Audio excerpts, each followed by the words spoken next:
What's up, guys? It's Sloane. Welcome back to another episode of Sloane Alone. Do you get it? Okay, well, let me know what you guys think in the comments. We're just trying out the name. Nothing's for sure, but I think it's fun. In today's episode, we're going to be talking about the All-Star Game, Cooper Flagg, 2 Sloane Knows alumni making their on-court debut together, and my star of the week. So I think that this is going to be a really fun episode. Let's get into it. Okay, so what am I most excited for about All-Star Weekend? Let me tell you guys, All-Star Weekend is my Roman empire. I think about All-Star Weekend all the time. It's so much fun because, as you guys know, I'm still a teenager, right? I go to school, I go to soccer practice, I do stuff like that. And All-Star Weekend is really the time where I feel like I get to come out of my shell and really be Sloane Knows. I get to talk to basketball players, watch basketball games, do all of it. It's so fun, and it's especially exciting that it's going to be in San Francisco at Chase Center. As you guys know, I'm a Warriors fan, so knowing that it's going to be at our home arena is super exciting. Chase is also one of my favorite NBA arenas, so I think that will be cool. Speaking of NBA arenas, I actually went to Intuit Dome for the first time this week. It was for a UFC fight, so no, it wasn't for a Clippers game, but it's a sick arena. My favorite thing that they had was on the seats, you can vote. And so they would ask us UFC trivia, stuff like that, and we got to vote on the seat, and then it would tell you who the winner was. So I definitely need to find myself going to a Clippers game soon because, wow, Intuit is an incredible arena. Props to the Clippers. Okay, let's get back on track. So first off, who do I want to see in the dunk contest? So I believe so far, Stephon Castle and Matas Buzelis have committed to playing in the dunk contest. No hate to either of them, but when did the dunk contest become a rookie dunk contest? I thought that the dunk contest was for the whole league. In the past years, we've seen people, Mac McClung, who aren't really even in the NBA in the dunk contest. We need to start getting all-stars and real top guys back in the dunk contest. If I would literally sell my soul to see Ja, Zion, and Ant battle it out in the dunk contest. Athleticism, creativity, it would be fire. And those are guys that are known for their dunking. Matas and Stephon are both great dunkers. They're athletic, but it's nothing like a show that we could see by Ja, Zion, and Ant. That would be cool. Okay, next up, I want to move on to the celebrity game. Sort of same thing as the dunk contest. Some people that have been in the celebrity game recently have not really been defined necessarily as celebrities, maybe more influencers or stuff like that. So my 2 dream celebrity game guests, players, would be Zendaya. I mean, she played basketball growing up. It's Zendaya, and I feel like it would be so cool to see her ball, see Tom Holland cheering her on in the stands. That would be sick. And my other one is Michael B. Jordan. Again, it's Michael B. Jordan. He has the name to play in the celebrity game. Let's be real.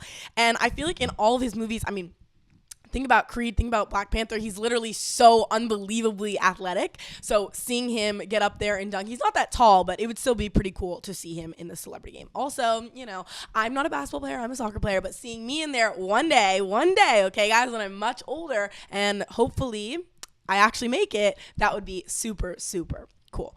I want to know who you guys want to see in the dunk contest and the celebrity game, so make sure to comment down below and let me know. Okay. Another thing that's very exciting about this 2025 All-Star Game in San Francisco is the new format. So it's a new mini tournament with 4 teams in 3 games. And one of the teams isn't All-Stars. It's Rising Stars. I love to see that because here's the thing. Sure, if the All-Stars played the Rising Stars in 10 games, I think the All-Stars would win probably 9 out of 10 of them. But in one game with the, short, it's not long whatsoever, and it's more casual, the Rising Stars could really go out there and feel like they have something to prove. A lot of All-Stars we've been seeing lately do not take the game seriously, but the Rising Stars take it more seriously because this is their time to prove themselves. I would love to see that.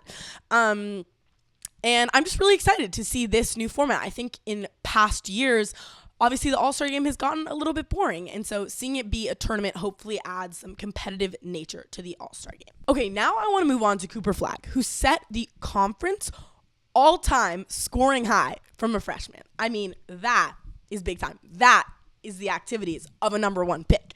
Cooper Flagg had 42 points, and I'm very excited to see that. I've been a Cooper fan for a while. I love watching his high school mixtapes. His athleticism is unmatched. He's a nice jumper too. I really think he's so talented. And I think the problem is about how much hype there is about high school players is before he even got to college, we said, oh, he's going to be the number one pick. And so until he had a game like this one, it was hard for us to really lock that in because you're like, oh, Cooper Flagg has 15 points. Wait, but he's the number one pick. That's not good enough. So I like that he really silenced the haters with this one and had a nice 42 piece. Amazing. I would watch the highlights if you haven't. Really cool to see.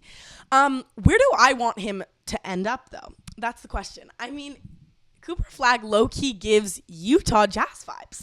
The Jazz have an insane fandom. They're, one of the worst teams in the league, so it seems like that lottery may go in their favor. And I feel like he could play well there. I think that growing up in Maine, he's sort of like a small town kid. And I think that Utah can have that vibe. And so I think that would be cool to see. I do also think it would be cool to see him on the Wizards. I mean, him and Jordan Poole, that could be a pretty special duo as long as they would get along. So I'm excited to see where that lottery pick, number one pick, goes.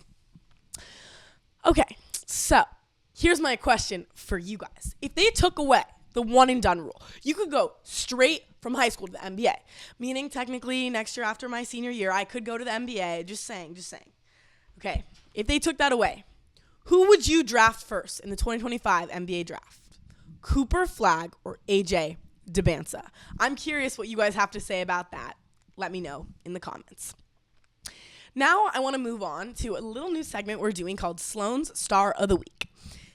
My star of the week this week is Cade Cunningham. Of course, Cade's always been that guy, but he just turned a Detroit team that was awful into a pretty decent team, which is impressive to say. I mean, we all remember when there was that whole thing with I think it was the free wings or the free cookies or something like that. If Detroit just won, and that's how bad they are. They literally couldn't win, and now he's made them pretty decent. So I think that that's been pretty cool to see, and Cade is my star of the week. I want to try to make, though, my stars of the week a little bit more underground because Cade's probably going to be an all-star. So if you guys have any recommendations, let me know. But I'm going to keep brainstorming, and I'm excited to see the next one. Okay, moving on. I want to talk about Max and Cam Christie, two Sloane Knows alums and brothers sharing the court together. They're both number 12, both have the last name Christie, duh. And they both balled out and have been balling. Max has slayed in his starting role on the Lakers. I've been to 2 Lakers games since he's been starting, and he's such a great role player. He knows where his teammates are at all times. He has great decision making. He's a really fun player to watch, and he's a really cool guy. And Cam has been balling in the G League. I don't know if you guys follow the G League, but I do, and he has been balling on the Ontario Clippers, and now seeing him getting the chance to be called up to the actual Clippers, nonetheless playing with his brother is super cool. I can't believe or can't even begin to fathom what that must be like for their parents to see them both share the court together, 2 LA teams. It's a story out of a movie. Anyways, guys, thanks so much for listening to this episode of Sloane Alone. Bye. Make sure to comment, subscribe, hit the like button, and follow if you're watching this on TikTok or Instagram. Bye.